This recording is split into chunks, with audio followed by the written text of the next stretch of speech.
What's your reaction to Israel strikes on Gaza today? Well, we're going to have to see what's happening. We want to make sure that Is Europe able to influence Trump? I think the short answer is if we're talking about policy, if we're talking about the position of the US government, no. The policy and positioning of the US government on Ukraine, on Israel, on its relationship with Europe is defined by the president and those around him, largely the president.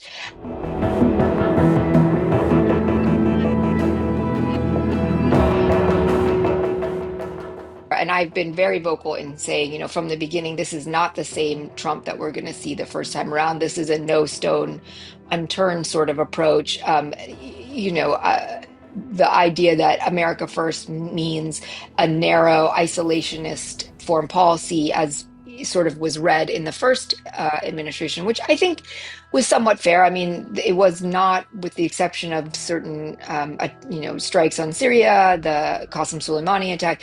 The U.S. administration was not very active on the foreign policy stage outside of, in the security and defense arena. And this time around, it was pretty clear that the list of ambitions, everything, that we saw through out there, from Greenland to Panama Canal, to demands that hostages were returned home before he was inaugurated, and ending the war on the first day, the Ukraine war on the first day in office, made it very clear that that America first was not going to be isolationist. America first just means now wherever American interests are at play, the U.S. will be pursuing that, but it's always with the eye to how that benefits the U.S. at home. The worst people on the planet they allowed into our beautiful country under the Trump administration. I think what we're seeing with the U.S. policy on Ukraine is that the president is frustrated by the slow pace of any movement in resolving the conflict.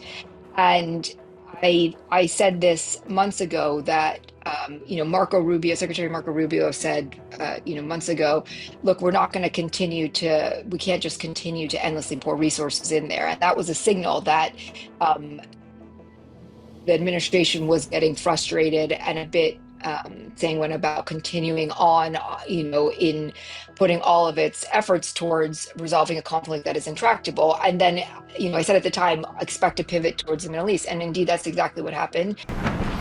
Well, thank you very much. It's an honor to have President Zelensky of Ukraine. There is just more perceived, I think there's a perception in the U.S. administration, there's more to be gained from resolving the conflict in Israel. There was more to be gained from resolving the conflict in Israel. And there's more to be gained just generally from relationships in the Middle East, including normalization between Saudi and Israel. And what's interesting of that is, there has been efforts to pivot away from the Middle East for successive U.S. administrations. And it's almost as though, which this administration obviously has not been talking about, but it's almost as though there's a pivot towards,